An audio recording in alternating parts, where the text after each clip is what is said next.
माऊली ज्ञानेश्वर महाराज की, जगद्गुरु श्री तुकाराम महाराज की।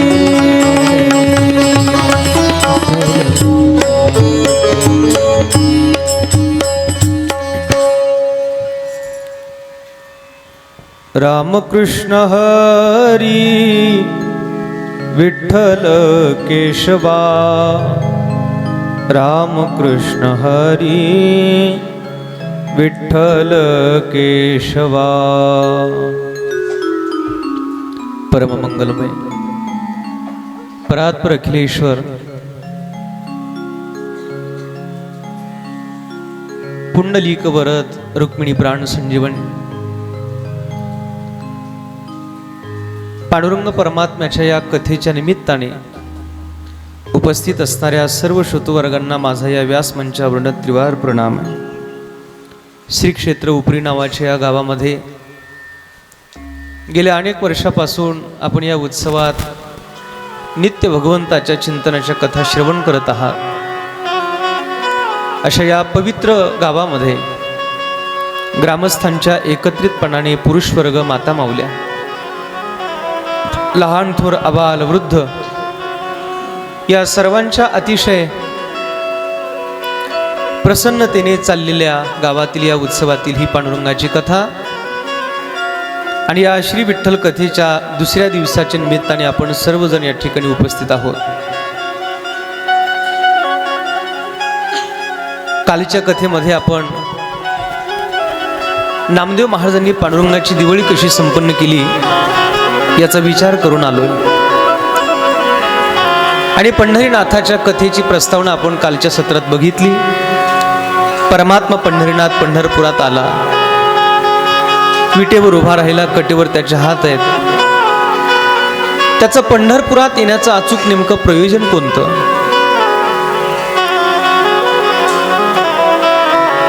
अनेक प्रश्न आपल्या मनात आहेत आणि त्या प्रश्नांचे श्री विठ्ठल कथा आहे आणि म्हणून ही कथा नेमकी कोणी कोणाला सांगितली, याचे संदर्भ ग्रंथ नेमके कोणते, याचा विचार मी कालच्या सत्रात आपल्याला सांगून पुढे आलोय।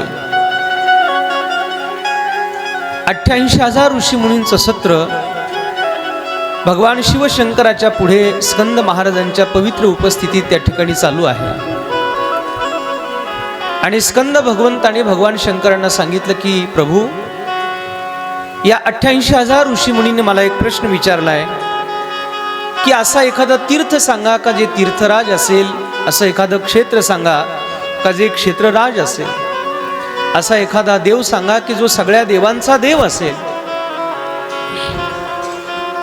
आणि असा एखादा संत सांगा की जो सगळ्या संतांचा संत असेल। देव, तीर्थ, संत आणि क्षेत्र हे एका ठिकाणी आहेत, अशा क्षेत्राबद्दल मला विचारले, मला माहिती नाही, आपण सांगा। तेव्हा भगवान शिवशंकर 88,000 ऋषी मुनींना सांगतात, बरं झालं तुम्ही इथं आला। आत्ताच हा प्रश्न मला पार्वतीने विचारला होता। महाराज, आपण अखंड ध्यानस्थ असता, आपण जप करता, ज्याचं ध्यान करता, ज्याचं जप करता, तो आहे तरी नेमका कोण? त्याच्या संबंधाने मलाही काही ऐकायला मिळेल आणि म्हणून मला आपण कृपा करून ही कथा सांगा। मी पार्वतीला सांगत होतो तेवढ्यात तुम्ही आलात, बरं झालं। एका दगडात 2 पक्षी, पक्षी म्हणून आपल्या वारकऱ्यात 2 आंबे म्हणू आपण, आणि म्हणून 88,000 ऋषी मुनींचं सत्र बसलेलं आहे। एकीकडे पार्वती माता बसली आहे, स्कंद महाराज बसलेत आणि भगवान शिवशंकर कथा सांगतायत।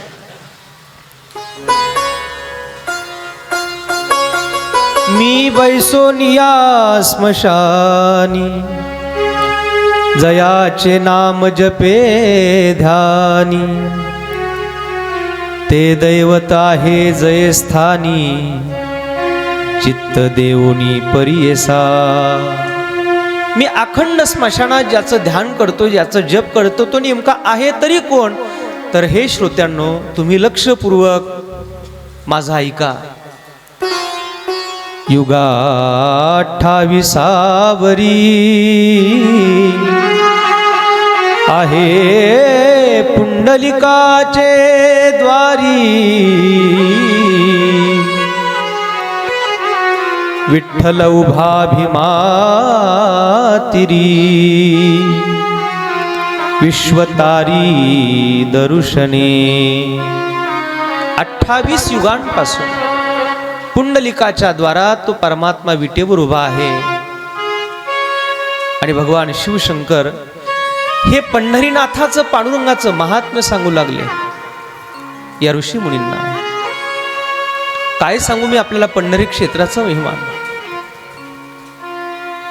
ऐसे शंकर सांगे ऋषी जवळी, ऐसे शंकर सांगे ऋषी जवळी, ऐसे शंकर सांगे ऋषी जवळी, ऐसे शंकर सांगे ऋषी जवळी, सकळ तीर्थे माध्यान काळी, सकळ तीर्थे माध्यान काळी, सकळ तीर्थे माध्यान काळी, हरी बोल. सकळ तीर्थे माध्यान काळी, येती पुंडलिका जवळी, येती पुंडलिका जवळी, येती पुंडलिका जवळी, येती पुंडलिका जवळी, करती अंघोळी वंदिती चरण, करती अंघोळी वंदिती चरण, करती अंघोळी वंदिती चरण, करती अंघोळी वंदिती चरण, ऐसे शंकर सांगे ऋषी जवळी, ऐसे शंकर सांगे ऋषी जवळी, ऐसे शंकर सांगे ऋषी जवळी, ऐसे शंकर सांगे ऋषी जवळी, ऐसे शंकर सांगे ऋषी जवळी, सकळ ही तीर्थे माध्यान्ह काळी, येती पुंडलिका जवळी, करीती अंघोळी वंदिती चरण. आणि भगवान शिवशंकर 88,000 ऋषी मुनींना सांगतात या पंढरी क्षेत्रात सकळ ही तीर्थे माध्यान्ह काळी, जगातली सगळी तीर्थ माध्यान्ह काळामध्ये पुंडलिकाच्या जवळ येतात, करीती अंघोळी वंदिती चरण. आणि अशा त्या पंढरी क्षेत्रातल्या तीर्थाचं हे महात्म्य भगवान शंकर सांगतायत. तीर्थ म्हणजे पवित्र आणि क्षेत्र म्हणजे भूमी.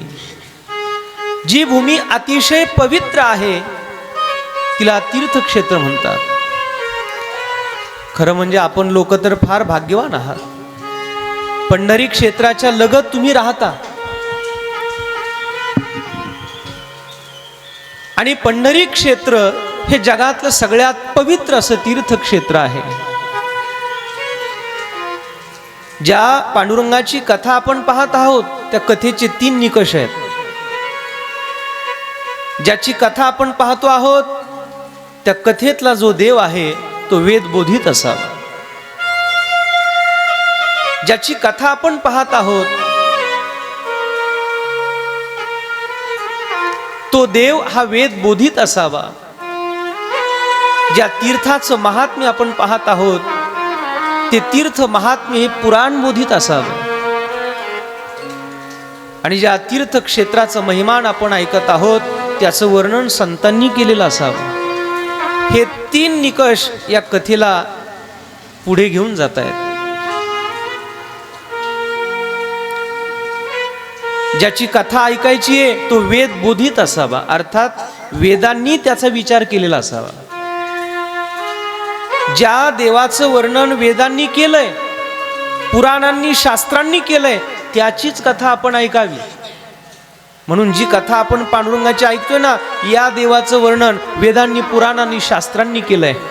चहुवेदी जान साही शास्त्री कारण अठराही पुराणे हरिसी गाते, अठराही पुराणे हरिसी गाती, अठराही पुराणे हरिसी गाती.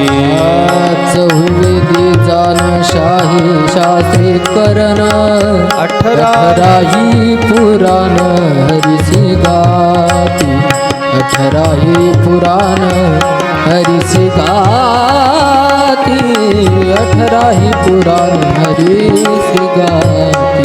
हरिमुखे म्हणा, हरिमुखे म्हणा, हरिमुखे म्हणा, हरिमुखे म्हणा, हरिमुखे म्हणा, हरिमुखे म्हणा, हरिमुखे म्हणा, हरिमुखे म्हणा, हरिमुखे म्हणा, हरिमुखे म्हणा. पुण्याची गणना कोण करे, पुण्याची गणना कोण करी, पुण्याची गणना कोण करी.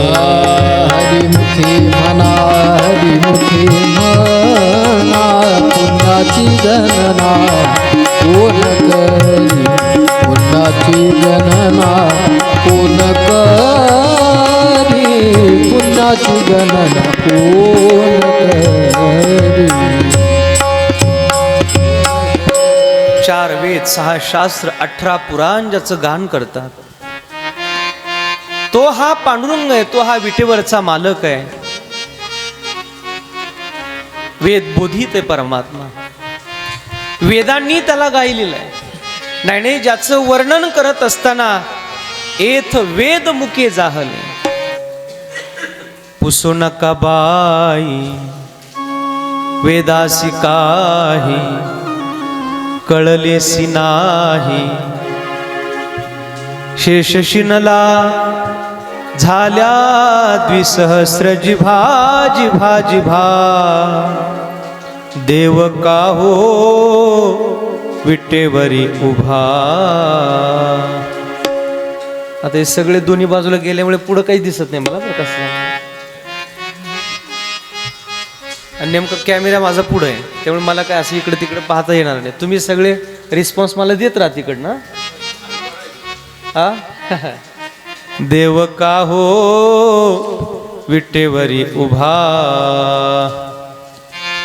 ज्याचं वर्णन करत असताना वेद सुद्धा म्हणतो का आता या परमात्म्याबद्दल काय बोलावं. वेदा नाही नाही कळला अंत पारयाचा.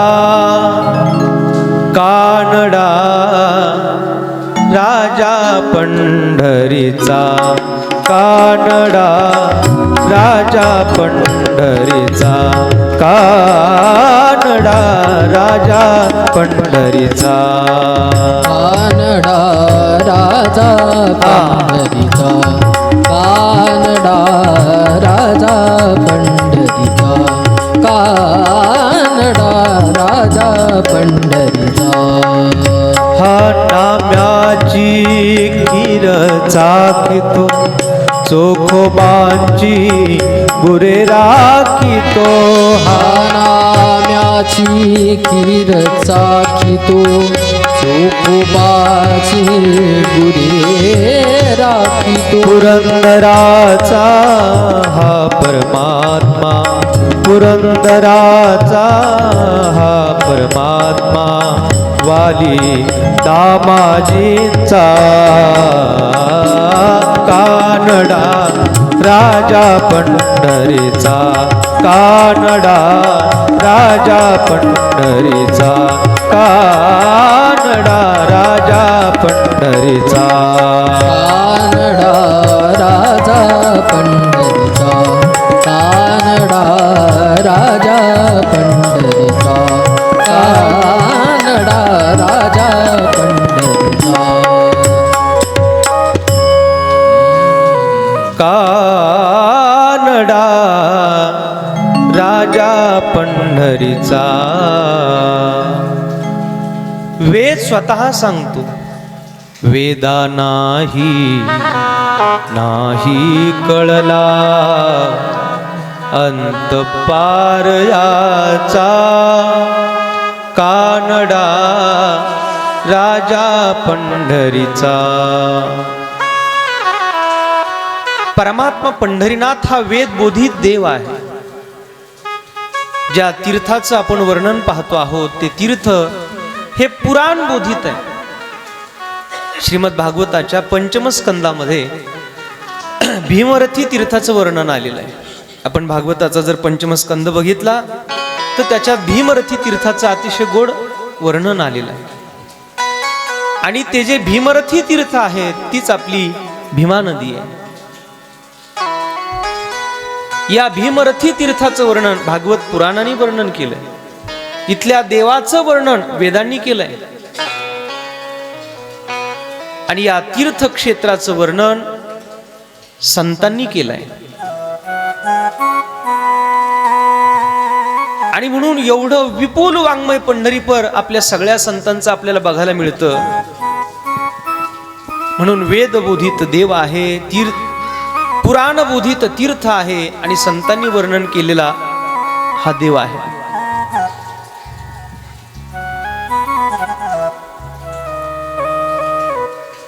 आणि असा हा पांडुरंग परमात्मा 3 गोष्टीसाठी पंढरपुरात आलाय.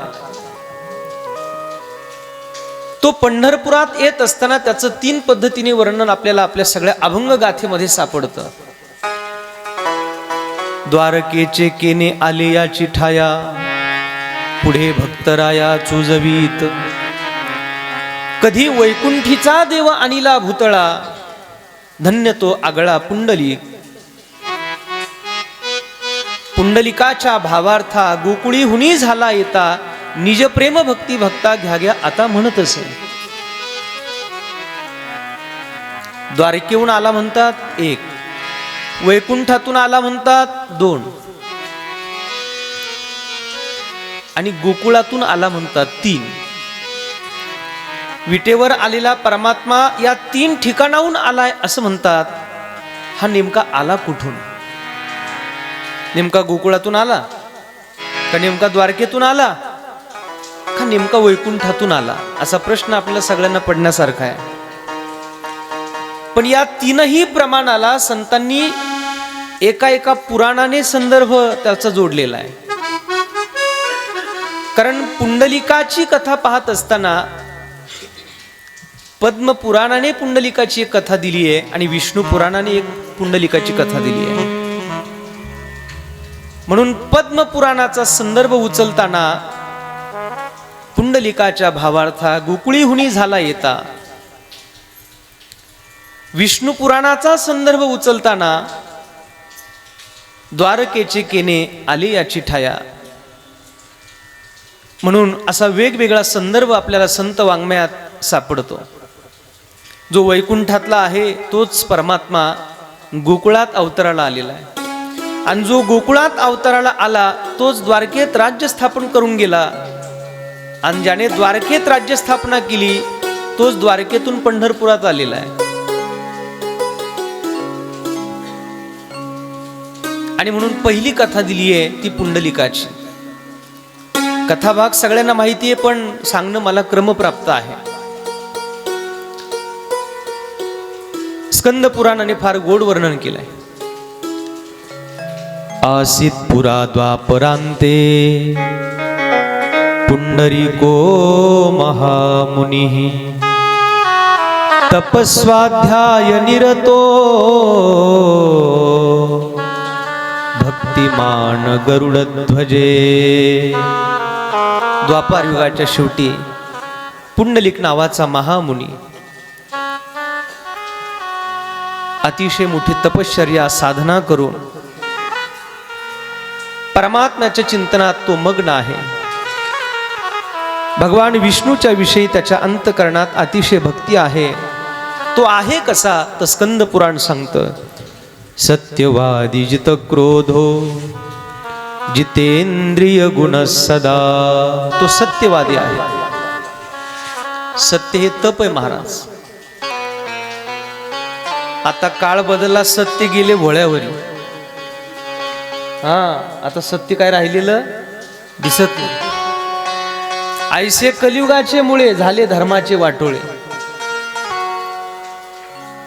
नाहीतर कलियुगासारख्या युगात तुमच्या या उपरी गावामध्ये एवढ्या पावसात तुम्ही इथं कथेला येऊन बसावं हे काय कलियुगाची ओळख थोडीच आहे महाराज. That is not identity of Kaliyuga. ही काही कलियुगाची ओळख थोडीच आहे. ही साधू संतांची कृपा आहे. म्हणून एवढ्या प्रतिकूल वातावरणातही तुम्ही विठ्ठल कथेला जमलात. तुम्ही तुमच्यासाठी एकदा छान टाळी वाजवा. या पांडुरंगाच्या कथेला श्रवण करण्याकरता आपण बसलात. ही कलियुगाची ओळख नाही. पण द्वापार युगाचा तो शेवटचा काळ आणि पुंडलिकासारखा महामुनी जो सत्यवादी आहे. माझ्या सत्यवादाचे तप वाचा केली बहुत कल्प. माऊली म्हणतात अनेक जन्माची पुण्याई महाराज त्या सत्याला जतन करून ठेवले पुंडलिकाने. कसा आहे तो? जित क्रोधो. काय आपल्या आतमधला जो राग आहे ना, क्रोध आहे ना, तो बाहेर काढण्याकरता फार ताकद नाही लागत. त्याला आतमध्ये दाबण्याकरता फार ताकद लागते. आपले सगळे जे इंद्रिय आहेत ते बहिर्मुखच आहेत आणि प्रत्येक इंद्रियाचा एक एक विषय ठरलेला आहे. जिव्हा रसाकडे ओढी तृषा प्राशना लागी तोडी शिष्णासी रती सुखाची गोडी ते चरफडी रमावया. त्वचा पाहे मृदुपन उदरवांची पूर्ण अन्न श्रवण मागती गायन मधुर ध्वनी आला.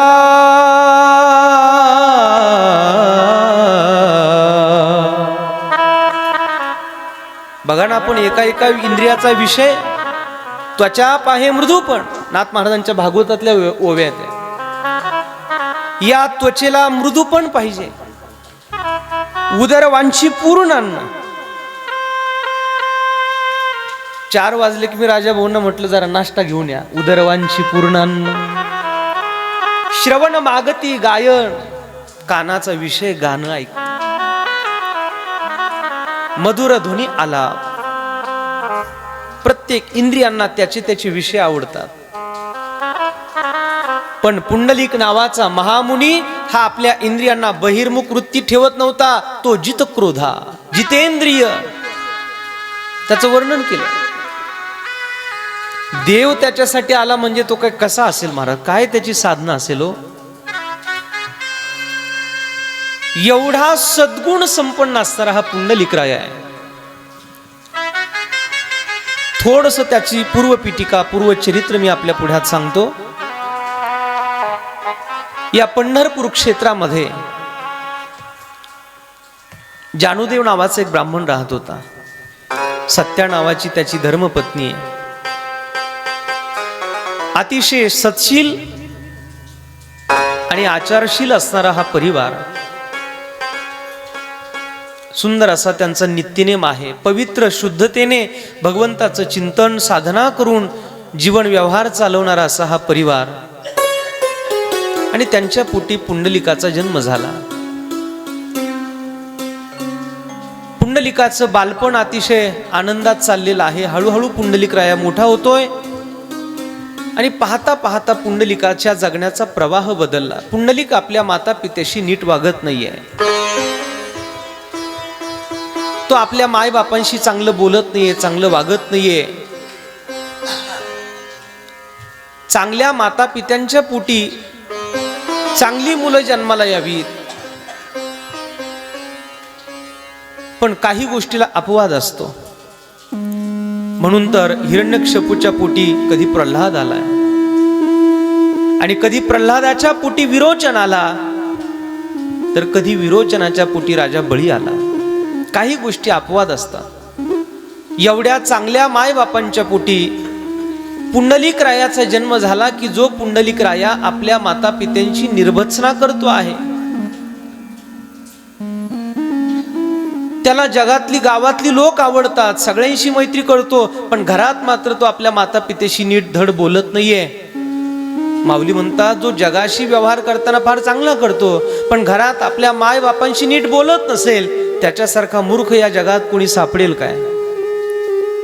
तरी घरी माता पितरा, धड बोली नाही संसारा, एर विश्वभरे आदरे मूर्ख जैसा. माय बापांची निर्भत्सना करत असेल आणि लोकांना आदराने बोलत असेल तर तो मूर्ख आहे. कसा?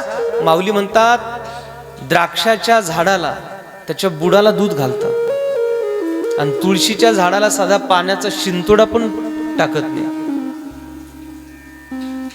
आणि अशी काही मुलं या जगात बघायला मिळतात. पुंडलिक मात्र आपल्या माता पित्यांशी नीट वागत नाहीये.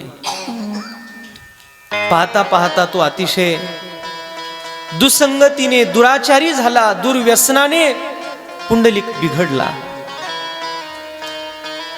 आई वडील जर काही चांगलं सांगण्याचा प्रयत्न करू लागले तर पुंडलिक त्यांचं काही एक ऐकत नाहीये, उलट त्यांच्याशीच तो चुकीचा व्यवहार करतोय, त्यांच्याशी चुकीचा बोलतोय.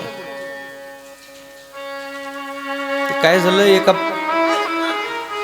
शेजारच्याने त्याच्या मित्राला सांगितलं, म्हणले, अरे तू तुझ्या पोराला जरा समजून सांग, तुझं पोरग चांगलं वागत नाही, तुझं पोरग लोकांशी नीट बोलत नाही, तू जरा त्याला समजून सांग. पोरग म्हणलं, भाऊ माझ्या पोराने मला एकदाच समजून सांगितलं, त्याच्यामुळे मी काही त्याला समजून सांगू शकत नाही. काही मुलं समजून सांगण्याने सुधारतील असं तर काही सांगता येत नाही. जानुदेव आणि सत्या पुंडलिकाला सुधरवण्याचा प्रयत्न करत होते, पण ऐकत नव्हता. काशी क्षेत्राला जाण्याकरता काही मंडळी चालली होती आणि त्यांची लगबग गडबड चालू होती. अहो म्हणले, बघा जरा बाहेर कशाचा आवाज येतोय. जानुदेवांनी बाहेर येऊन बघितलं तर काशी तीर्थ क्षेत्राला काही मंडळी चालली होती. त्याने बायकोला सांगितलं, हे बघ, बऱ्याच लोकांचा पोहा पंढरपुरात आलाय आणि ते लोक काशी तीर्थ क्षेत्राला चाललेत. अहो, आपल्याला जर कधी तीर्थक्षेत्राचं काशीचं दर्शन झालं तर आपण सुद्धा किती भाग्यवान असू. तुम्ही असं करा, पुंडलिकाला सांगा की बाळा, अरे आमचं काय आता पिकलेली पाण्यात गळून पडणारच आहेत, शेवटची इच्छा आहे का एकदा आम्हाला काशीची तीर्थयात्रा घडून आण. पण कसं म्हणणार, पुंडलिक ऐकेल का? आणि पुंडलिकाने बघितलं, गावात प्रचंड गर्दी जमली होती, त्याचे स्वतःचे तरुण मित्रमंडळी सुद्धा सगळे लोक त्या काशीच्या तीर्थयात्रेच्या जाण्याच्या तयारीत होते. पुंडलिकाच्याही मनात आलं, मी जर एकटाच गावात राहिलो तर मग मला व्यसन करायला कुणी सोबत नाही, कुणी जोडीदार नाही, मग मीही यांच्या सोबतच जावं. पुंडलिक आपल्या पत्नीला सांगण्याकरता, एकतर दुराचारी होता, सुधरवण्याकरता म्हणून लग्न केलं होतं, पण लग्न झाल्यानंतरही पुंडलिक अतिशय विपरीत चुकीचंच वर्तन करत होता. बायकोला सांगितलं, आपल्याला तीर्थयात्रेला जायचं, काशीला जायचं. त्याचे मायबाप म्हणाले, पुंडलिका, अरे बाबा, आमची आता काय थोडे आयुष्य शिल्लक राहिलंय, आम्हाला वाटतं एकदा काशीची तीर्थयात्रा घडावी. आणि मग नाईलाज झाला आणि पुंडलिक म्हणतो, ठीक आहे, तसंही मला तुमचा कंटाळाच आलाय, चला म्हटलं, बरं होईल. आणि एकदा काशीला गेलात की पुन्हा येऊ नका परत, एकदाची काशी करून आणतो तुमची. मायबापांच्या समवेत पत्नीची काळजी घेत घेत पुंडलिक राया तीर्थयात्रा करण्याकरता निघाला. मजल दर मजलचा प्रवास सुरू आहे आणि तो प्रवास करत असताना काशी क्षेत्र आता जवळ आलेलं आहे आणि चालता चालता गावातली लोक आणि पुंडलिकांमध्ये हुकाचूक झाली. पुंडलिकाचा रस्ता चुकला. पुंडलिकाचा रस्ता चुकला म्हणजे त्याला खरा रस्ता दाखवायचा होता, म्हणून त्याचा रस्ता चुकला. आणि चुकलेल्या रस्त्याने पुंडलिक जेव्हा गेला तेव्हा तिथे त्याला एका ऋषींचा आश्रम दिसला. तो आश्रम होता कुकुटस्वामी महाराजांचा. अतिशय सुंदर फुलांचा बगीचा, सरोवरामध्ये कमळं उमललेली आहेत. भ्रमर गुंजारव करतायत, मोर नाचतायत. आणि अतिशय अशा वृक्षविलीने बहरलेला कुकुटस्वामी महाराजांचा पवित्र आश्रम. हा आश्रम कुणाचा आहे, कोण राहत असतील या आश्रमामध्ये? पुंडलिक मनात विचार करू लागला. रात्रीचा मुक्काम पुंडलिकाचा त्या आश्रमात पडला. त्याच्या सोबत असलेली जी काही शिदुरी होती ती खाल्ली. वृद्ध झालेले माता पिता त्यांना झोप लागली, पण पुंडलिकाला मात्र झोप येईना. मनात विचारांचं चक्र चालू होतं. एवढा सुंदर आश्रम, कोण राहत असेल या आश्रमात? आणि रात्रीची वेळ होती. तेवढ्यात पुंडलिकाने बघितलं का 3 काळ्याकुट्ट मलिन झालेल्या स्त्रिया त्या ऋषीच्या आश्रमात आल्या. अरे, आश्रम आहे, ऋषी राहतात म्हणतात तिथं, आणि मग या 3 स्त्रिया कोण असतील? या ऋषीच्या आश्रमात का आल्या असतील? बराच वेळ पुंडलिक हे सगळं पाहत होता. त्या आलेल्या ज्या 3 स्त्रिया होत्या त्यांनी त्या ऋषीच्या आश्रमात येऊन झाडलोट केली, सगळी आश्रमाची स्वच्छता केली. आणि सगळा आश्रम स्वच्छ करून जेव्हा त्या परत निघाल्या तेव्हा आता मात्र त्यांचा लख प्रकाश पडला होता. त्या अतिशय सुंदर दिसायला लागल्या होत्या. पुंडलिकाच्या मनात प्रश्न झाला, बाहेरून आतमध्ये ज्या गेल्या होत्या त्या 3 स्त्रिया याच आहेत का? ज्या बाहेरून आत गेल्या त्या वेगळ्या आणि आतून बाहेर चालल्या त्या वेगळ्या? नेमक्या कोण आहेत या? म्हणून पुंडलिक त्यांना अडवण्याकरता गेला. पुंडलिकाने विचारलं, का हो, या ऋषीच्या आश्रमात तुम्ही आलात, कोण आहात तुम्ही? मी मगाशी बघितलं की इथं 3 स्त्रिया आल्या होत्या ज्यांच्या डोक्यावर घागरी होत्या, आणि आता तुम्ही इकडून चाललात, तुम्ही पण तिघीच आहेत, पण आता तुम्ही फार सुंदर दिसता. नेमक्या बाहेरून आलेल्या त्या तुम्हीच आहेत का आतून बाहेर चाललात त्या वेगळ्या आहेत, आणि बाहेरच्या आत गेल्यात त्या वेगळ्या आहेत? नेमका काय प्रकार आहे? तेव्हा त्या 3 स्त्रियांनी सांगितलं, पाप्या चल हो बाजूला, तुझ्यासारखीची सावली सुद्धा आमच्यावर पडू देऊ नको. पुंडलिक आश्चर्यचकित झाला. अहो, पण तुम्ही मला पाप्या म्हणता म्हणजे नेमकं कारण काय? त्यांनी सांगितलं, अरे बाबा, आम्ही कोणी 3 सामान्य स्त्रिया नाही आहोत. साक्षात गंगा, यमुना आणि सरस्वती नावाच्या आम्ही 3 नद्या आहोत. तुम्ही नद्या आहेत म्हटले? हो. या ऋषीच्या आश्रमात का आलात? 3 नद्यांनी सांगितलं, तुझ्यासारखे पापी जे आपल्या मायबापांची निर्वचना करतात, माता पित्याशी चुकीचा व्यवहार करतात, असे असंख्य पापी लोक आमच्यात स्नान करतात. तीर्थ हे जगाच्या पापाला नाहीसं करतं. तीर्थी कुर्वंती तीर्थानी, भक्तिसूत्र सांगतं. तुझ्यासारखे पापी आमच्या स्नान करतात, तुमचं पाप आमच्यात येतं, आणि जेव्हा आम्ही पापी होतो, आम्ही अपवित्र होतो, तेव्हा तीर्थाला पवित्र करण्याकरता आम्हाला या संतांच्या आश्रमात यावं लागतं. तीर्थ जगाच्या पापाला नाहीसं करतं, पण जगाचं पाप जेव्हा तीर्थात पडतं तेव्हा तीर्थ अपवित्र होतं, आणि अपवित्र झालेल्या तीर्थाला पवित्र करण्याकरता पुन्हा संतांच्या चरणावर यावं लागतं. तीर्थे त्यांची इच्छा, तीर्थे त्यांची इच्छा, तीर्थे त्यांची इच्छा करीती नित्य काळ. तीर्थे त्यांची इच्छा, तीर्थे त्यांची इच्छा, तीर्थे त्यांची इच्छा करीती नित्य काळ. तीर्थांची इच्छा, तीर्थांची इच्छा, तीर्थांची इच्छा करीती नित्य काळ. तीर्थांची इच्छा, तीर्थांची इच्छा, इच्छा तीर्थांची इच्छा करते नित्य काळ. भावया निर्मळ आपणासी, भावया निर्मळ आपणासी.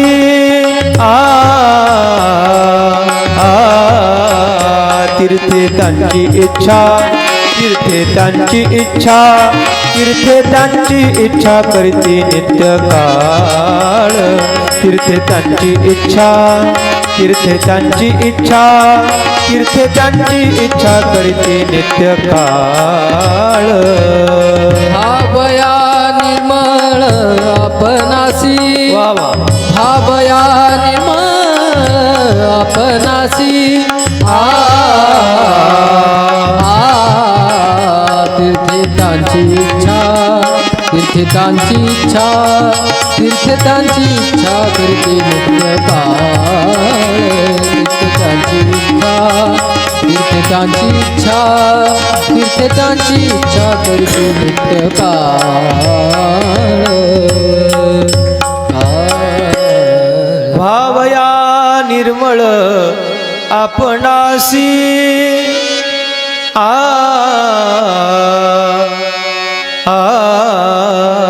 तीर्थे त्यांची इच्छा, तीर्थे त्यांची इच्छा करीती नित्य काळ. भावया निर्मळ आपणासी. आपल्याला निर्मळ करण्याकरता तीर्थ संतांची इच्छा करतात. आम्ही गंगा यमुना सरस्वती नावाच्या नद्या या कुकुटस्वामी नावाच्या साधूच्या आश्रमात येतो.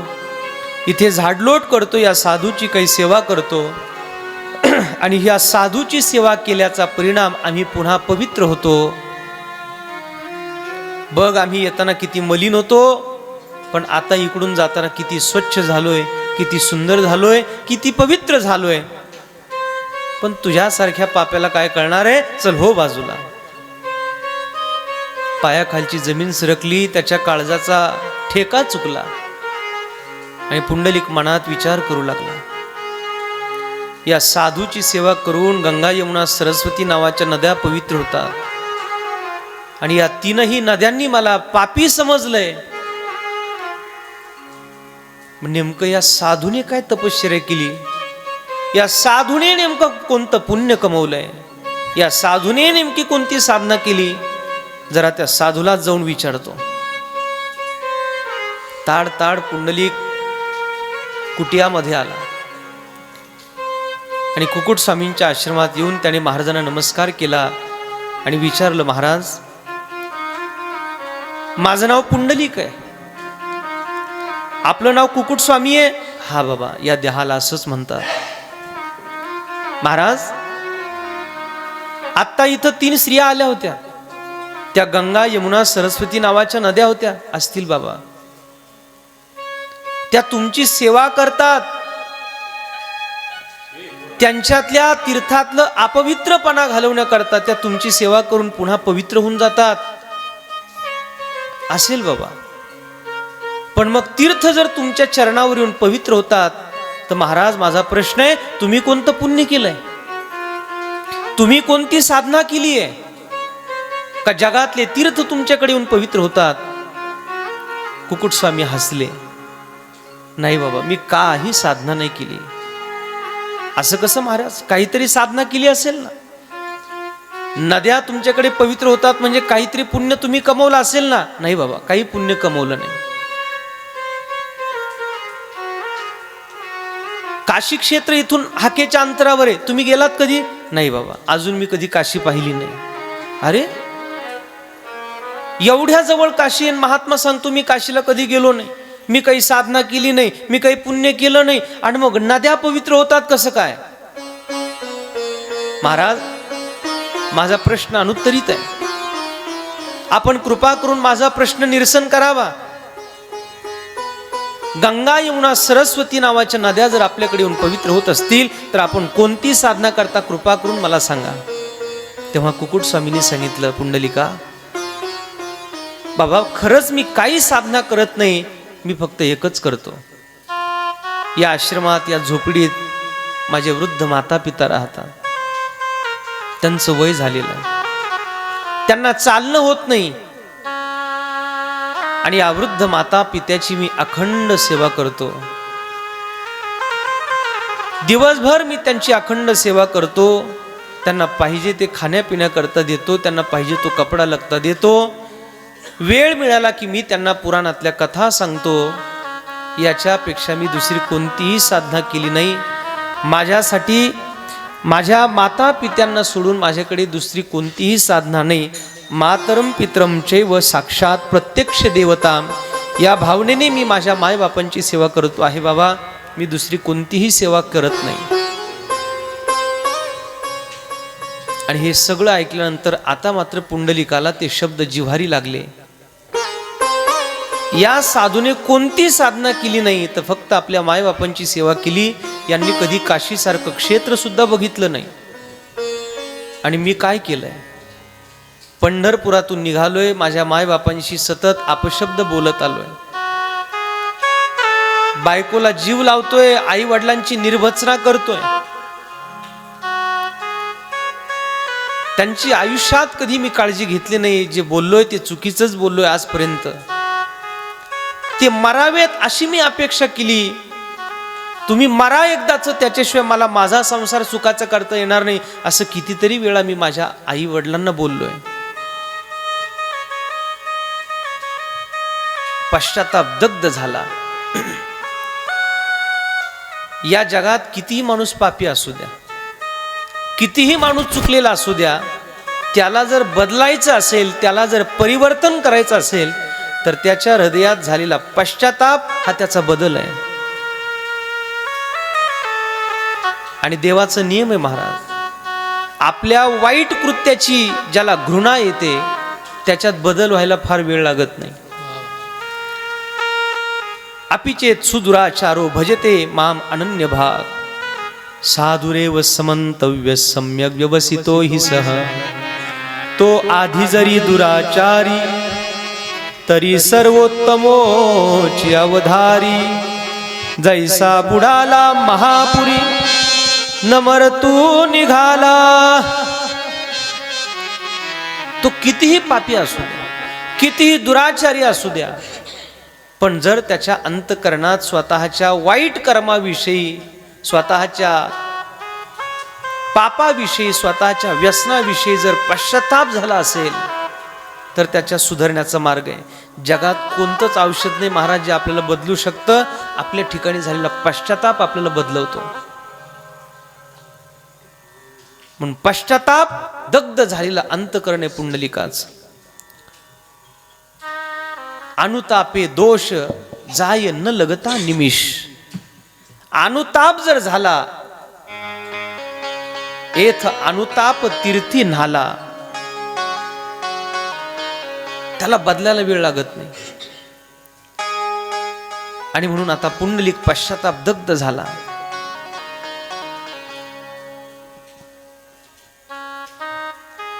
धावत पळत आपल्या मायबापांच्या चरणावर येऊन पडला. डोळ्यातून अश्रूंनी अभिषेक केला. आई वडिलांना कडकडून आलिंगन दिलं. आई बाबा, चुकलं माझ्याकडून, मी आजपर्यंत तुमची फार निर्वचना केली, फार अपशब्द बोललो, पण या ऋषीच्या सांगण्यावरून मला मात्र आता माझी चूक कळते. सकाळी उठला, स्नान वगैरे केलं आणि आपल्या वृद्ध माता पित्यांना घेऊन काशीची तीर्थयात्रा करून पुंडलिकराया आला. आणि पंढरी क्षेत्रात येऊन त्याने चंद्रभागेच्या तीरावर एक सुंदर असा आश्रम बांधला आणि तो आपल्या मायबापांची सेवा करू लागला. ही विष्णू पुराणातील एक कथा आहे. दुसरी एक कथा पुराणाने सांगितली आहे. काय झालं, पुंडलिक राया हा अगोदर माता पित्याची सेवा करत होता आणि मायबापांची सेवा करत असताना त्याला परमात्म्याची प्राप्ती होत नाहीये, म्हणून त्याने आपल्या माता पित्याची सेवा सोडली. त्याला असं वाटलं की मायबापांची सेवा करून परमात्म्याची प्राप्ती होऊ शकणार नाही आणि म्हणून पुंडलिक तपश्चर्या करण्याकरता निघाला. आणि अतिशय कठीण तपश्चर्या पुंडलिक राया करू लागला. अनेक वर्ष त्याने ती जंगलात अरण्यात येऊन तपश्चर्या केली. एका झाडाखाली पुंडलिक राया तपश्चर्या करायला बसलेला असताना वर एका पक्षाने त्याच्या डोक्यावर विष्ठा टाकली. पुंडलिकाने डोळे उघडले. वर एक गिधाडी बसलेली होती. पुंडलिकाने डोळे उघडले. त्याला राग आला, कारण तपश्चर्येने बहुता अभिमानच वाढतो. जगातल्या वेगवेगळ्या साधना करायला आपण जा, अहंकार अभिमान वाढतो. म्हणून तुकोबाराय म्हणाले, करोत तपादी साधने, कोणी साधोत गोरांजने. कोणाला काय साधना करायच्या ते करा, पण आम्ही मात्र नवजो तया वाटा, नाचू पंढरी चोहटा. आम्ही कोणत्या साधना करण्याच्या भानगडीत पडणार नाही. आम्ही आपलं पंढरपुरात नाचत राहू. पुंडलिकाच्या तपश्चर्येचा अभिमान इतका झाला, राग आला त्याला. कुणी माझ्या डोक्यावर विष्ठा टाकली म्हणून लालबुंद डोळे केले वर बघितले. आणि जसं पुंडलिकरायाने वर बघितलं तशी झाडावरची गिधाडी जळून भस्म झाली. मी नुसतं पाहिल्याबरोबर एखादा पक्षी जळून खाक होतोय म्हणजे काय तपश्चर्या झाली आपली. आणि असा अभिमान चढला. पुंडलिक तोऱ्यात चालायला लागला. चालता चालता चालता एका घरी भिक्षा मागण्याकरता गेला. त्या घरातली बाई भिक्षा घेऊन बाहेर येतच होती. बराच वेळ झाला पुंडलिक राया बाहेर दारात उभा होता. बऱ्याच उशिरा ती बाई घरातून बाहेर भिक्षा घेऊन आली. एवढा वेळ झाला, एवढा मोठा साधू तपश्चर्या करणारा तुझ्या दारात भिक्षा मागण्याकरता आला, तुला कळू नये? एवढा उशिरा तुम्हाला भिक्षा देते, असा रागाने बघायला लागला पुंडलिक. आणि जी बाई बाहेरून भिक्षा घेऊन आली ना, तिने पुंडलिकाकडे बघितलं आणि म्हणली, एवढा काय रागाने बघू नको, जळून खाक व्हायला मी काही गिधडी नाही. लक्ष आहे ना तुमचं सगळ्यांचं? एवढ्या रागाने बघू नको, जळून खाक व्हायला मी काही गिधाडी नाही. आता गिधाडी जळून खाक झालेली फक्त एकट्याच पुंडलिकाला माहिती होतं. मग एवढ्या दूर मी इथं आलोय, मग या बाईला कसं कळलं? पुंडलिकाने विचारलं, बाई कोण आहेत तुम्ही? काही तपश्चर्या केली का काय माझ्यासारखी? मग तुम्हाला कसं कळलं का माझ्या पाहण्याने गिधाडी जळून खाक झाली होती? स्मित हास्य किरण ती बाई म्हणली, नाही बाबा, मी असल्या भानगडीत पडली नाही. मी असं काही तपश्चर्या वगैरे काही केलेलं नाही. मग तुम्हाला कसं कळलं का माझ्या डोळ्याने पाहण्याने गिधाडी जळून भस्म झाली होती? त्या बाईने सांगितलं, घरात माझा पती आहे, आजारी पडलेला आहे. मी अखंड माझ्या पतिराजाची सेवा करते आणि माझ्या पतीच्या सेवेला सोडून या जगात मी दुसरं काहीच केलं नाही. पण माझ्या पतीच्या सेवेचं फळ मला परमात्म्याने असं काही दिलंय का या जगात काय चालतं हे मला इथं बसल्या बसल्या कळतं. याच्या तर पायाखालची जमीनच सरकली. आई वडिलांची सेवा करत होतो ती सोडून दिली, तपश्चर्या केली तर गिधाडी खाक झाली. आणि तिचा अभिमान झाला तर ही बाई म्हणते नवऱ्याची सेवा केली आणि त्याचा परिणाम इथं बसल्या बसल्या सगळ्या जगात काय चाललंय ते मला कळतंय. आता माझी तपश्चर्या कुठं?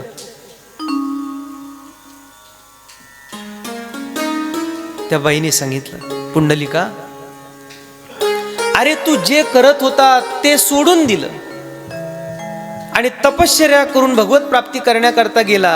पण तुला माहिती नाही बाबा, अरे प्रपंचात स्वधर्मापेक्षा मोठा धर्म या जगात नाही. श्रेयान स्वधर्म विगुण परधर्मात स्वनुष्ठिता. गीता माऊली म्हणते स्वतःचा जो धर्म आहे त्याच्यापेक्षा मोठा धर्म जगात नाही.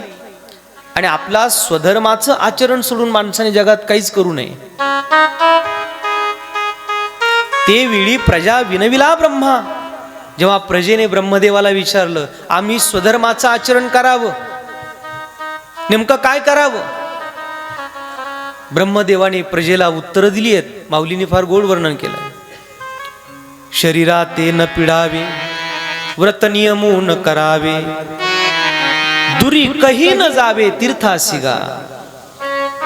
तुम्ही विनाकारण तुमच्या शरीराला पीडा देऊ नका. तुम्ही विनाकारण व्रत वैकल्य करत बसू नका. काही करू नका. तुम्ही दूर कुठेही तीर्थालाही जाऊ नका. दुरी कही न जावे तीर्थासिगा. मग आम्ही काय करावं? तुम्ही तुमच्या प्रपंचातला स्वधर्म पाळा. आणि लक्षात ठेवा, गृहस्थी लोकांचा स्वधर्मच असा आहे का त्याच्या स्वधर्मात पहिल्यांदा सांगितलं गेलंय, मातृदेवो भव, पितृदेवो भव, आचार्य देवो भव, अतिथी देवो भव. आलेल्या अतिथीला पाणी द्या, अन्न द्या. आई वडील हे सर्वश्रेष्ठ तीर्थक्षेत्र आहेत. आमचे सद्गुरुदेव भगवान आपल्यासाठी सर्वश्रेष्ठ आहेत. त्यांची सेवा करा, यापेक्षा वेगळा कोणता स्वधर्म तुमच्यासाठी नाहीये. आणि पुंडलिका, तू हे काय सोडून दिलं, काय करत बसलास?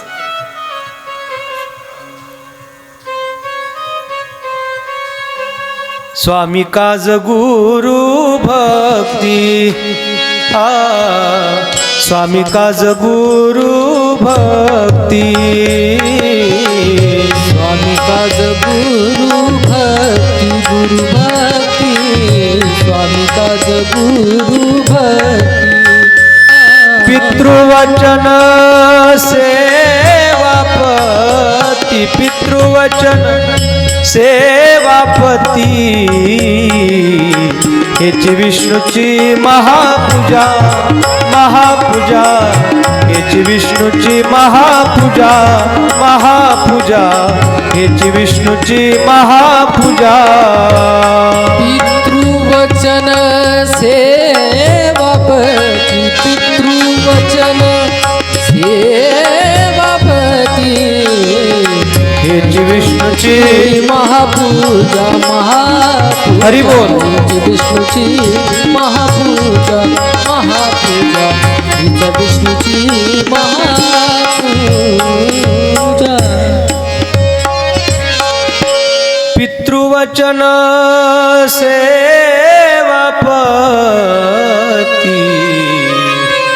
स्वामी काज गुरु भक्ती.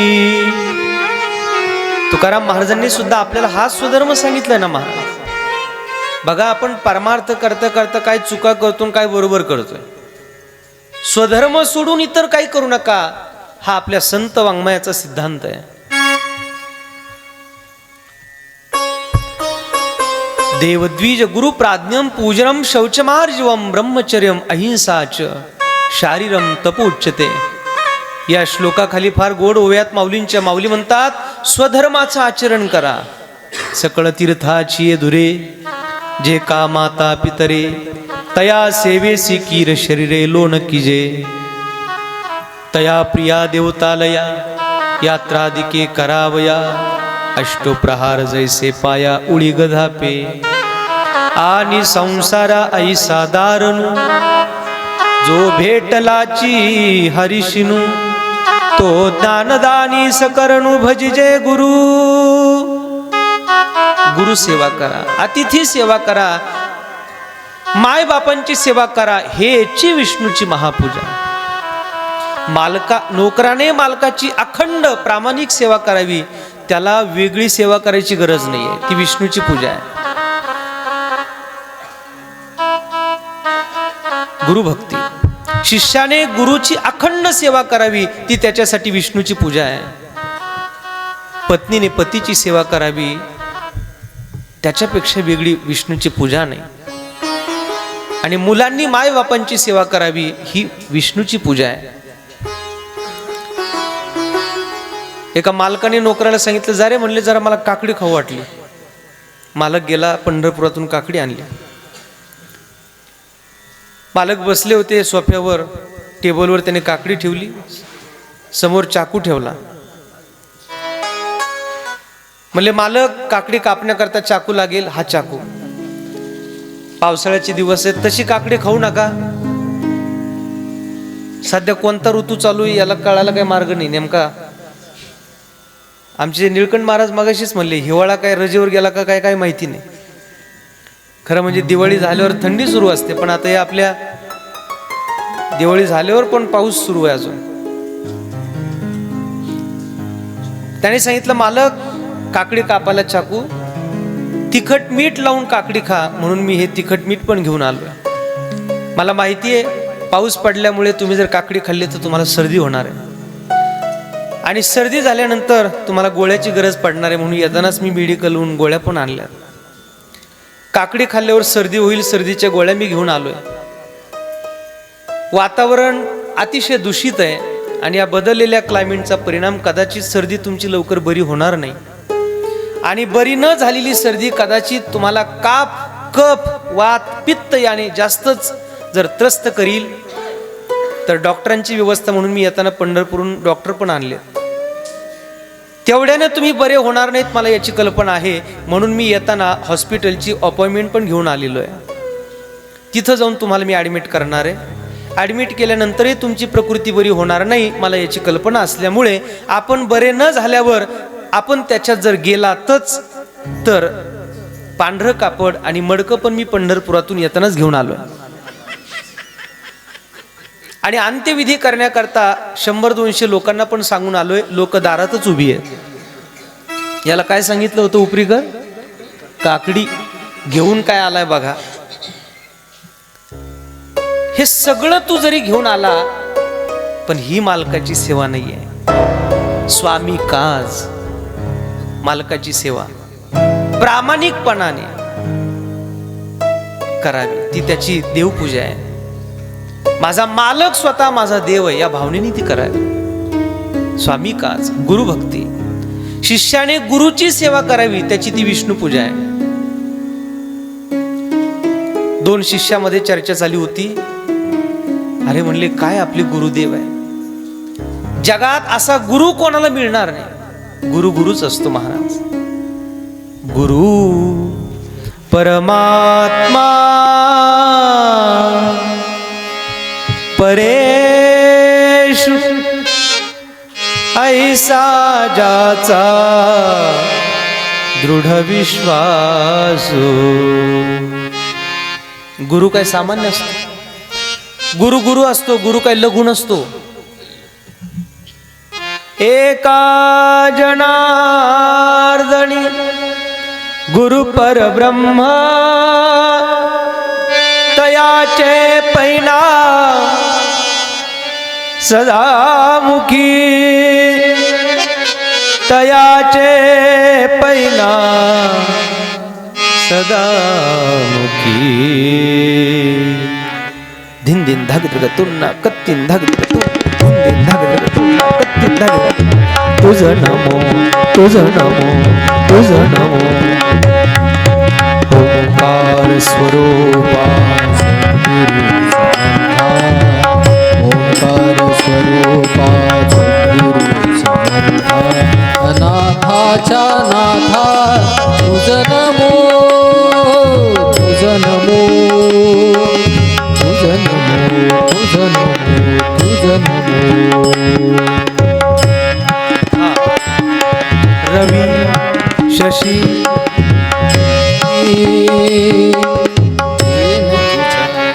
हे धिन दिन धागे दीर्घ तुळना कत्तीन धागे दीर्घ तुळना याला पण गुरुच करावी लागतं. हे काय बिगर गुरुच आहे का महाराज? कीर्तन करायचं असेल गुरु लागतो, कथा करायची असेल गुरु लागतो, गायन करायचं असेल गुरु लागतो, कीबोर्ड वाजवायचा असेल गुरु लागतो, तबला वाजवायचा असेल गुरु लागतो. आमच्या महाराज मंडळीसाठी एकदा छान टाळी वाजवा.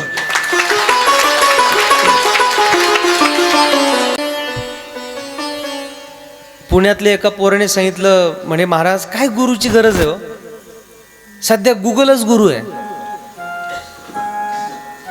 तुम्ही काही पण त्याला सर्च करा सगळं देतं. पुण्यातल्या पोरांनी गुरुपौर्णिमेच्या दिवशी गुगलचीच पूजा केली. भैरव महाराज असं गुगल ठेवला पुढे, त्याचीच पूजा केली. म्हणले काय कमी आहे त्याच्यात, तुम्ही काही टाईप करा सगळं देतं गुगल. मी म्हणलं हो बाबा, गुगल सगळं देतं. गुगलवर तुम्ही काही टाईप करा, गुगल सगळं देतं, पण काय टाईप करायचं याला गुरुच लागतो.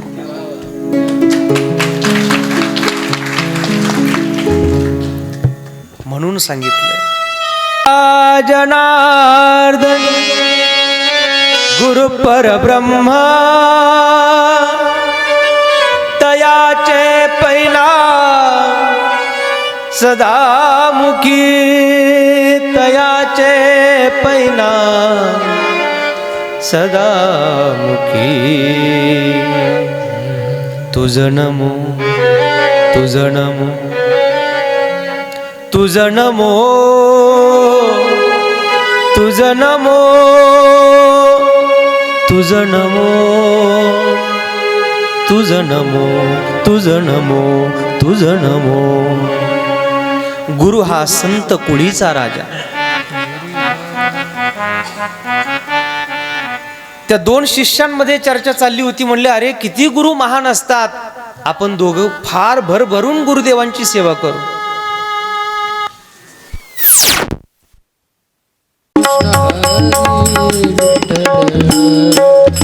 केशवा हॅलो.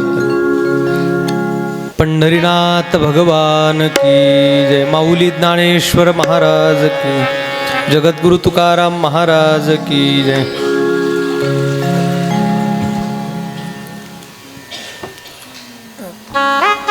गुरुपेक्षा महान या जगात काही नाही महाराज. आणि अशा सद्गुरूंची सेवा करणं ही जगातली विष्णूची पूजा आहे.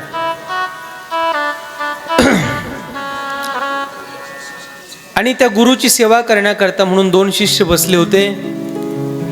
गुरु महाराजांना झोप लागली आणि दोघ जण गुरुची सेवा करतायत. गुरुदेवांचे पाय दाबत होते. पाय दाबत असताना गुरु महाराजांना झोप लागली आणि झोपलेल्या गुरुजींचा एक पाय दुसऱ्या पायावर पडला. आपण झोपल्यावर पाय एकमेकावर पडतात ना.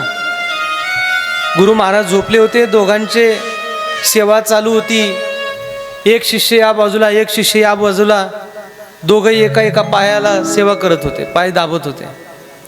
आणि गुरुजींचा पाय एकमेकावर पडला आणि इकडं बसलेल्या शिष्याकडे इकडचा पाय गेला आणि इकडं बसलेल्या शिष्याकडे इकडचा पाय गेला आणि दोघांचे भांडणं सुरू झाले. काय म्हणले, तू कोणत्या पायाची सेवा करत होता या, मग आता तुझा पाय इकडं कसं काय आला? इकडचा म्हणला नाही बघ, तुझा पाय इकडं आला.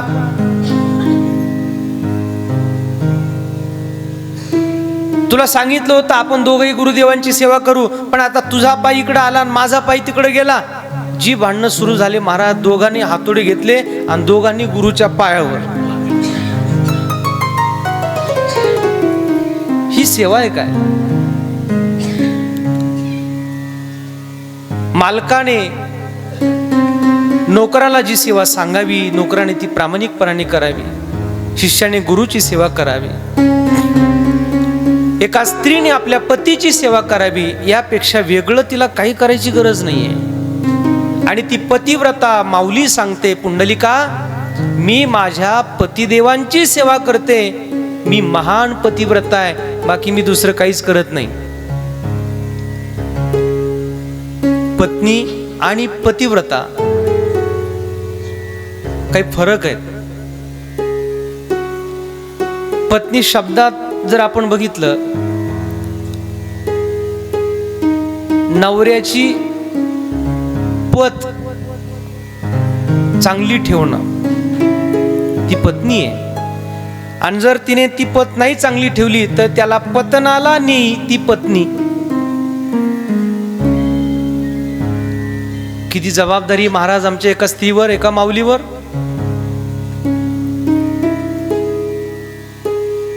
या जगात काही व्याभिचारिणी पत्नी आहेत, काही कर्कश आहेत, शास्त्राने उल्लेख केलाय. काही धर्मपत्नी आहेत, काही मोक्ष पत्नी आहेत. त्या भर्तृहरीचा फार गोड संवाद आहे. भर्तृहरी म्हणतो, याम चिंतयामि सततम महिषा विरक्तः साप्यन्यमिच्छन्ति जनम सजनोन्यसक्तः आस्मत्कृते च परितुष्यति काचिदान्या धिक्तांच तंच मदनंच इमांच मांच मांच. ज्या स्त्रीवर मी खूप प्रेम करत होतो तिचं माझ्यावर प्रेम नाही. जिच्यावर मी प्रेम करतो तिचं दुसऱ्यावर प्रेम आहे. ज्याच्यावर ती प्रेम करते त्याचं तिसरीवर प्रेम आहे. या संसारातल्या या प्रेमाच्या शृंखलेला आग लागो. धिक्तांच तंच मदनंच इमांच मांच. धिक्कार असो या संसाराचा. दुसरी आहे कर्कशा. आणि अशी कर्कशा पत्नी एखाद्याला जर मिळाली तर त्याच्या अख्ख्या आयुष्याचं वाटोळच आहे महाराज. कर्कशे संगती दुःख उदंड फजिती. मी एक ठिकाणी कीर्तनाला गेलो, एक बाई नवऱ्याला शिव्या देत होते. मी ऐकलं, म्हणलं काकी अहो पती परमेश्वर आहे, नवऱ्याला शिव्या देत नसतात. बाई मला म्हणली महाराज तुम्ही कीर्तनकार होऊन किती वर्ष झाले? म्हणलं 17-18 वर्ष झालेत काकी.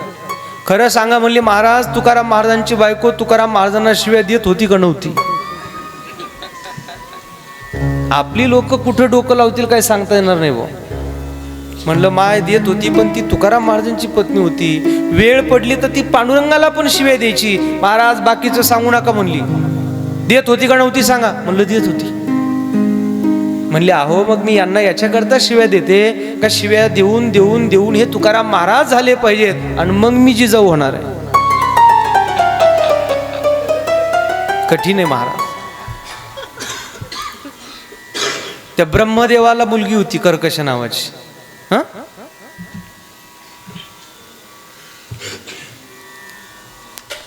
आणि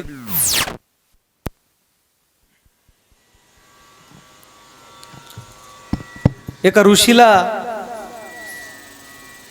ती कर्कश नावाची मुलगी दिली.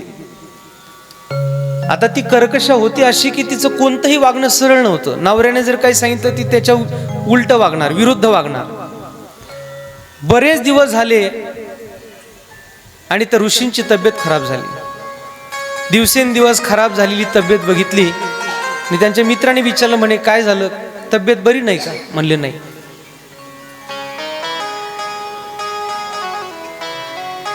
काय अडचण आहे? त्यांनी सांगितलं. म्हणले काय सांगावं, पत्नीच्या दुःखाला फार कंटाळू, पण पत्नीच्या स्वभावाला कंटाळू. म्हटले मी अहो मी काही जरी बोललो तरी उलटच वागणार. मी काय हे कर म्हटलं की मुद्दाम त्याच्या उलट काहीतरी करणार. त्याच्या मित्राने त्यांना एक प्लॅनिंग दिला. म्हणले आजपासून एक काम करायचं, तुम्हाला जे पाहिजे त्याच्या उलट बोलायचं. म्हणले ट्राय तर करायला हरकत नाही. ऋषी घरी आले.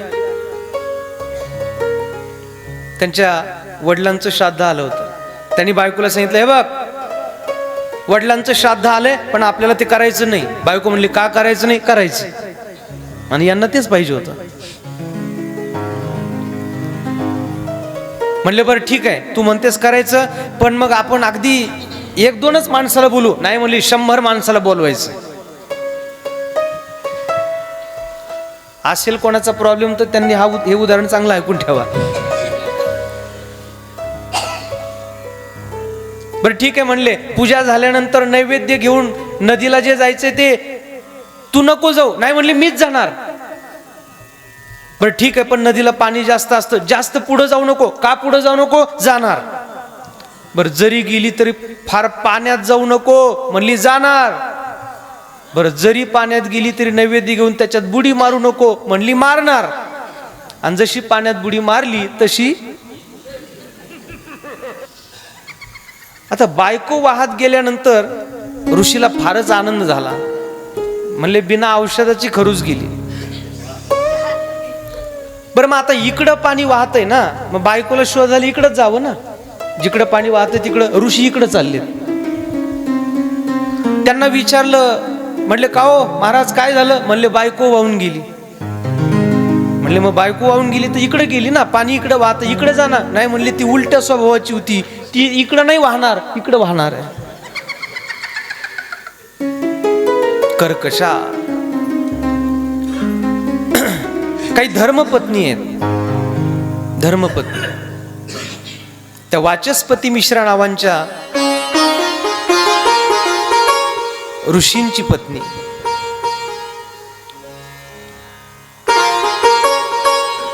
भामती नाव आहे तिचं. अनेक वर्ष महाराजांनी एका ग्रंथावर टीका करण्याकरता घेतली आणि त्यांची पत्नी अखंड त्यांची सेवा करत होती. दिवा लावणं, त्यांना जेवण देणं, कपड्या लागत्याचं पाहणं. आणि बऱ्याच वर्षानंतर ग्रंथ पूर्ण झाला आणि वाचस्पतींनी त्या बाईकडे पाहिलं, विचारलं बाई आपण कोण? बायकोचीच ओळख विसरले महाराज. काय त्याग असेल हो? त्यागाशिवाय माणसं मोठी होत नाहीत. कुछ पाने के लिए कुछ खोना पडता है. या जगात आजपर्यंत कोणतीही माणसं त्यागाशिवाय मोठी झालेली नाही आहेत. आपल्या भारत देशाचे माजी राष्ट्रपती डॉक्टर APJ अब्दुल कलाम साहेब, अब्दुल कलाम सरांना विचारलं, डॉक्टर साहेब आपण लग्न का नाही केलं? त्यांनी सांगितलं, मला लग्न करायचं होतं, मला लग्न करायचं होतं, पण मी लग्न करायचंच विसरलो. का? मला भारताचा राष्ट्रपती व्हायचं होतं, मला मिसाईल मॅन व्हायचं होतं. कुछ पाने के लिए कुछ खोना पड़ता है. स्वर्गीय लता मंगेशकरांनी विचारलं, दीदी आपण लग्न का नाही केलं? लता मंगेशकरांनी सांगितलं, पांडुरंगाने मला कंठ हा एक नवरा दिला म्हणून मी दुसरा नाही केला. सुंदर ते ध्यान उभे विटेवरी, सुंदर ते ध्यान करकटावरी ठेवोनिया, करकटावरी ठेवोनिया. तुळसी हार गळा कासे पितांबर, आवडे निरंतर हेची ध्यान. सुंदर ते ध्यान उभे विटेवरी, सुंदर ते ध्यान उभे विटेवरी, सुंदर ते ध्यान. मला पांडुरंगाने कंठ हा एक नवरा दिला म्हणून मी दुसरा नाही केला. त्या गळ्यातून हे आलंय महाराज, तुळसी हार गळा कासे पितांबर, आवडे निरंतर हेची ध्यान. हा त्याग आहे महाराज. सत्यम शिवम सुंदरम, सत्यम शिवम सुंदरम, सुंदरम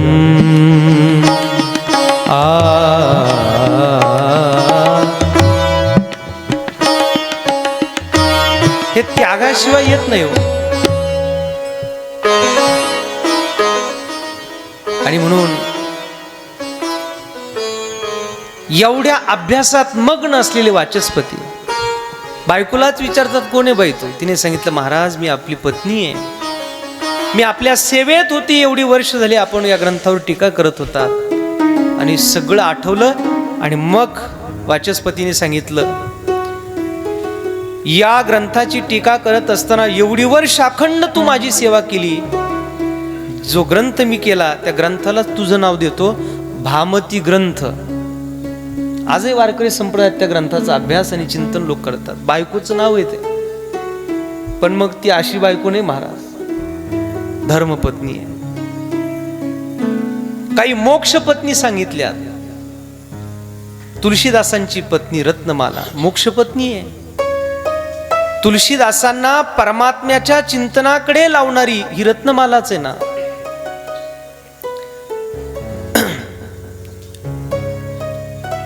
नाहीतर पत्नीच्या प्रेमापोटी, पत्नीच्या मोहात अडकलेले तुलसीदासजी, पण जेव्हा रात्रीच्या किर अंधारामध्ये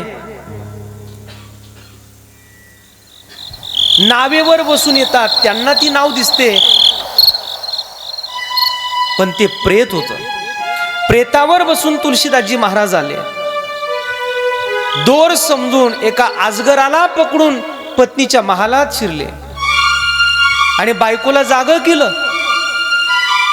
रत्नमाला जागी झाली, बघितलं एवढ्या रात्रीच्या किर अंधारात मी माहेरी आलेली आहे आणि एवढ्या अंधारात माझा नवरा माझ्यापर्यंत आला. त्यांना विचारलं, कसं का आलात? अगं म्हणले तूच नाही का माझी व्यवस्था केली, त्या नदीमध्ये जे ओंडकं होतं त्याच्यावर बसून आलो. नदीतलं ओंडकं बघितलं तर प्रेत होतं. प्रेतावर बसून हा बाबा आला. वर महालात कसा आलात म्हणले, तू नाही का दोर टाकला होता, दोराला पकडून आलो. दोर बघितला तर अजगर टांगलेलं होतं.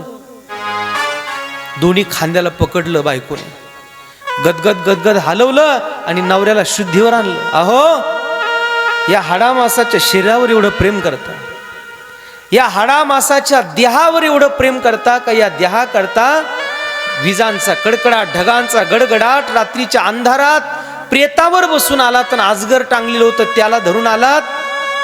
जरा विचार करा, तुम्ही कोण आहात, तुम्ही काय करू शकतात या जगात, आणि या शरीराकरता आलात. तुलसीदासांची एवढी निर्भत्सना केली का त्यांच्या ती जिव्हारी लागली. चांगल्या माणसाला जिव्हारी लागतं, कोटग्याला नाही. कोटग्या लाज नाही, कालचा कोटगा आज नाही. आमच्याकडे म्हणे, तुमच्याकडे माहित नाही मला. तू किती कर वटवट, मी आई घमनगट. आणि तुलसीदासांच्या पत्नीने धिक्कार केला आणि त्याच क्षणी पत्नीला नमस्कार करून तुलसीदासजी शरयूच्या तीरावर गेले. सीताराम चरित अति पावन, सीताराम चरित अति पावन, मधुर सुरस और अति मन भावन, पुनि पुनि केतने हो सुने सुनाई, पुनि पुनि केतने हो सुने सुनाई, पुनि पुनि केतने हो सुने सुनाई, हिय की प्यास बुझत न बुझाई.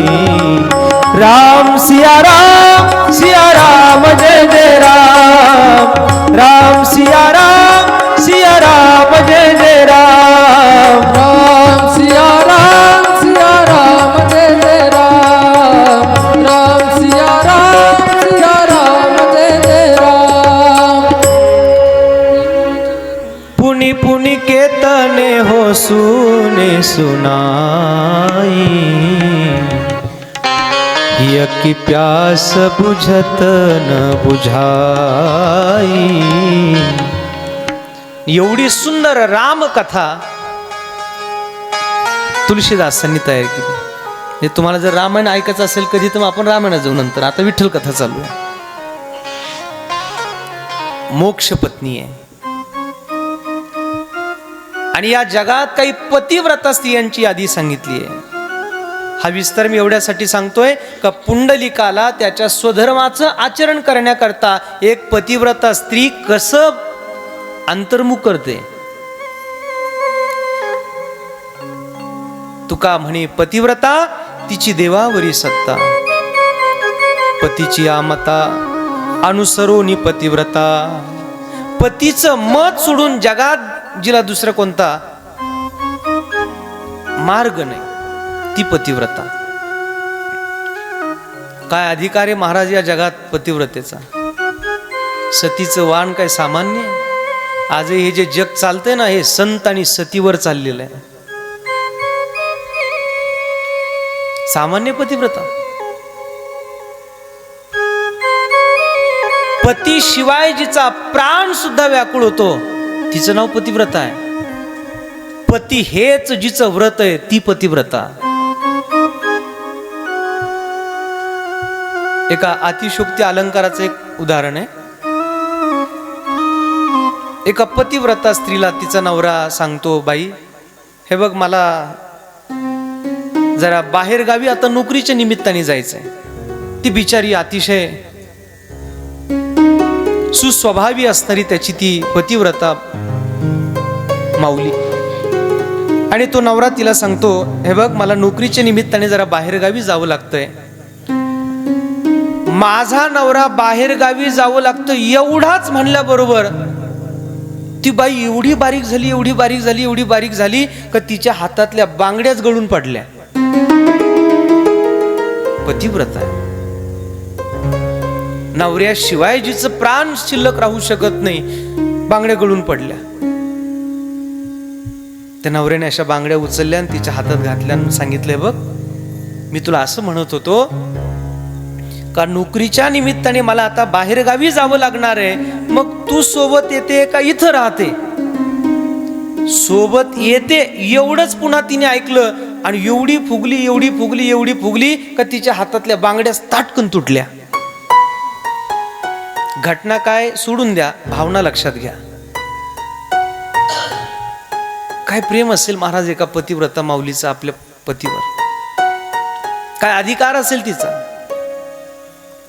पती जर बाहेर गावी असेल तर ती नटत नाही, ती शृंगार करणार नाही, तिला अन्न गोड लागणार नाही, ती कोणत्या उत्सवात एखाद्या समारंभात कार्यक्रमात जाणार नाही, ती शृंगार करणार नाही, ती विनोदाच्या गप्पा गोष्टी सुद्धा करणार नाही. शास्त्रांनी त्याची यादीच केली आहे का त्या माऊलीची लक्षणं कशी आहे.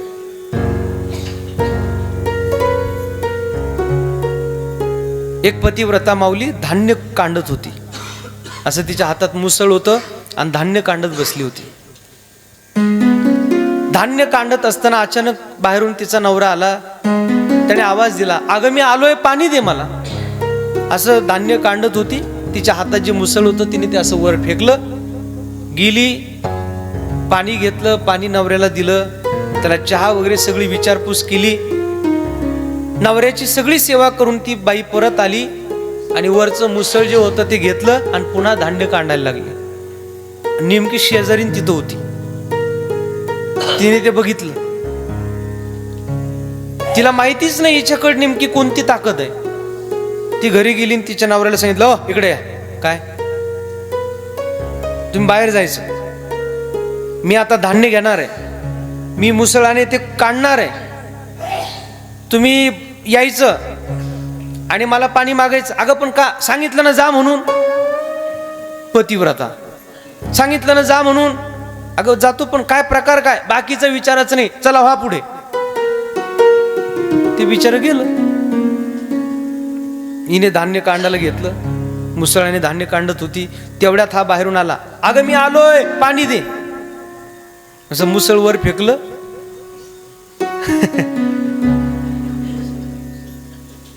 तर काय झालं असेल, काय सांगायची गरज आहे का. असं डोक्यात पडलं, महाराज धाडकन बाई जागेवर पडली. काय तपश्चर्या असेल महाराज एका माऊलीची. भक्ती विजयामध्ये जयदेवांची कथा आहे.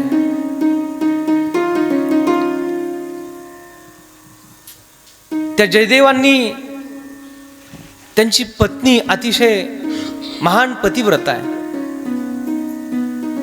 पद्मा नाव आहे तिचं. राणीशी गप्पा मारत होती. राणीने तिला सांगितलं, बाई माझा भाऊ वारला, त्याची पत्नी अतिशय महान पतिव्रता आहे. बर, माझा भाऊ वारला, त्याचं अग्निदहन करून मी नेमकंच आली आहे, पण माझी जी भाऊजई आहे ती इतकी महान पतिव्रता आहे का तिने स्वतःला सती जाणं पसंत केलं. माझ्या भावाच्या सरणात तिने स्वतःला समर्पित केलं. जयदेवांची पत्नी म्हणाली, राणीसाहेब तुम्ही म्हणताय चांगली गोष्ट आहे, पण खरं सांगू का, माझ्या दृष्टीने ती अजून पाहिजे तेवढी परिपक्व पतिव्रता नाही. का, पती गेल्यानंतर त्याच्यासाठी सती जाणं. आपल्या देशातही सतीचा त्या काळात कायदा होताच ना, आता तो कालपरत्वे बदललेला आहे. राजाराम मोहन रायांनी ती क्रांती केली आहे. पद्मा सांगते का पती गेल्यानंतर त्याच्यासाठी सती जाणं इथपर्यंत पातिव्रत्य नाहीये. मग पती गेला ही बातमी कळाल्याबरोबर त्या स्त्रीचा प्राण जाणं ती पतिव्रता आहे. राणीला वाटलं ही मला पातिव्रत्याच्या एवढ्या महान गोष्टी सांगते, एकदा हिचीच परीक्षा घेऊ. आणि एके दिवशी राणीने नियोजन केलं. एक सेनापती धावत आला. धावत येऊन त्याने सांगितलं, राणीसाहेब काय झालं? राजेसाहेब आणि जयदेव दोघं जण शिकार करण्याकरता जंगलात गेले होते. मग अतिशय दुर्दैवी घटना आहे. एका वाघाने हल्ला केला. सुदैवाने महाराज बचावले, पण जयदेव त्या वाघाच्या हल्ल्यामध्ये गतप्राण झाले. जयदेव गेले ही बातमी कळताच त्यांची पत्नी तत्क्षणी धाडकन शरीर तिने खाली टाकलं आणि तिचा प्राण निघून गेला. ती पतिव्रता आहे. आता या काळात सुद्धा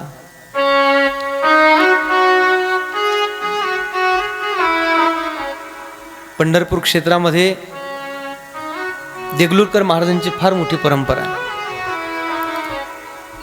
सद्गुरु धुंडा महाराज देगलूरकर, धुंडा महाराजांचं निर्याण झालं. महाराज गेले ही बातमी त्यांची पत्नी कृष्णाबाई माऊलींना कळाली आणि ज्या क्षणी महाराज गेल्याची बातमी कळाली त्या क्षणी त्या माऊलीचा प्राण गेला. शेवटी अंत्ययात्रा दोघांची एकत्र निघाली आणि दोघांना एका सरणात अग्निडाग दिला गेला. या देशात ही पतिव्रता माऊली आहे. काय क्षमता असेल महाराज, मी अखंड माझ्या पतीची सेवा करते, बाकी काहीच करत नाही बाबा.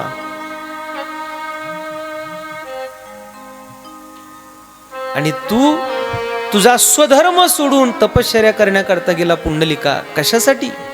एवढा आटापिटा का केला? आणि मग मात्र पुंडलिकाला उपरती झाली.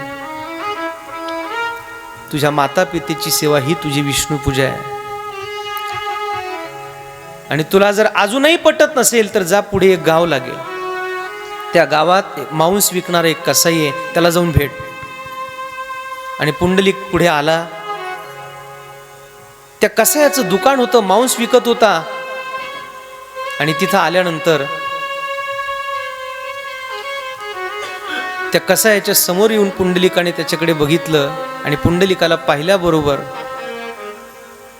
तो कसाई बोलू लागला, मला माहिती आहे म्हणे, तुम्ही वर बघितलं आणि ती गिधाडी जळून खाक झाली होती आणि आत्ताच अमुक अमुक त्या पतिव्रता माऊलीकडूनच आलेला आहात. अरे म्हणले, तिला कळालं गिधाडी जळून खाक झाली, हा मांस विकतो याला पण कळालं गिधाडी जळून खाक झाली, हे लोक आहेत तरी कोण? त्याला विचारलं, बाबा तुला कसं कळलं? म्हणले, मी इथं मांस विकतो, हा माझा धर्म आहे, पण माझ्या घरात वृद्ध माता पिता राहतात.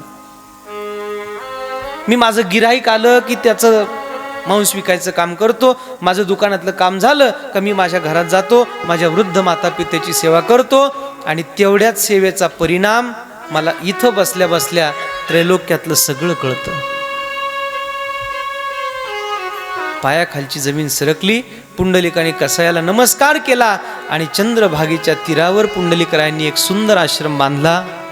आणि आता मात्र पुंडलिकाने आपल्या मायबापांना स्वतः शिवस्वरूप पार्वती स्वरूप समजून मायबापांची सेवा करायला सुरुवात केली आहे. आता मात्र जगातली कोणती तपश्चर्या नाही, कोणती साधना नाही, तर माझ्या मायबापांची सेवा हे व्रत जणू पुंडलिकाने घेतलं आणि ती सेवा पुंडलिकराया करू लागला.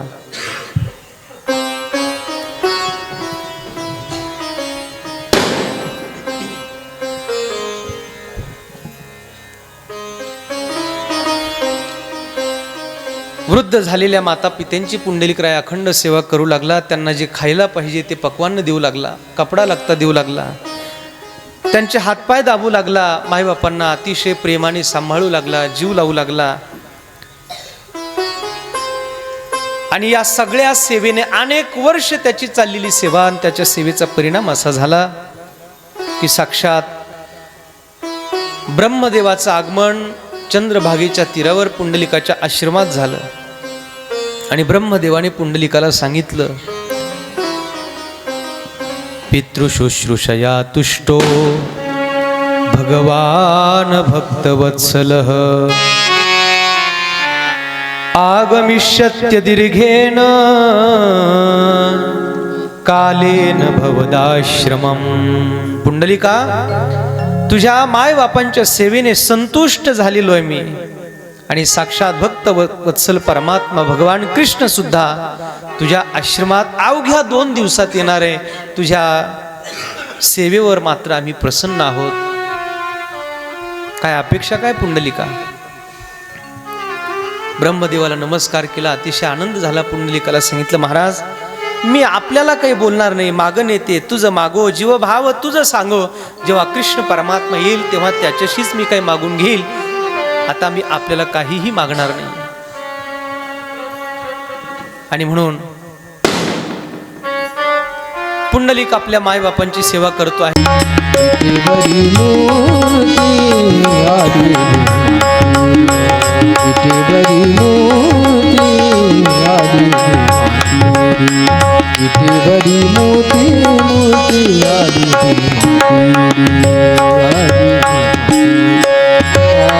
पंढरीनाथ भगवान की, गोपाल कृष्ण भगवान की. पुंडलिक रायाच्या माता पितेच्या सेवेचा परिणाम स्वतः परमात्मा द्वारकेचा कृष्ण या ठिकाणी आलेला आहे. आणि म्हणून दुसऱ्या दिवसाची ही श्री विठ्ठल कथा आज या ठिकाणी विराम घेईल. उद्याच्या कथेमध्ये कृष्ण परमात्मा पुंडलिकाला काही मागणी करायला लावतो, तेव्हा पुंडलिक राया काय काय मागतो याचा विचार. त्यानंतर रुक्मिणी माताजी पंढरपुरात आली आहे, तिच्या रुसण्याचं कारण दिंडीराव नावाचा दैत्य, त्याच्यासाठी पांडुरंगाचं कृष्णाचं येणं, अशा काही विस्तृत कथेचं चिंतन आपण उद्याच्या सत्रात करणार आहोत. आजची कथा या ठिकाणी विराम घेईल. अतिशय सुंदर पुंडलिक मायबापांची सेवा करतोय आणि परमात्मा त्यांच्या दारात आलाय, त्याची एक सुंदर झाकी या ठिकाणी आमच्या संतोष महाराजांनी आपल्याला दाखवली आहे. त्यांच्यासाठी एकदा जोरदार टाळी वाजवा.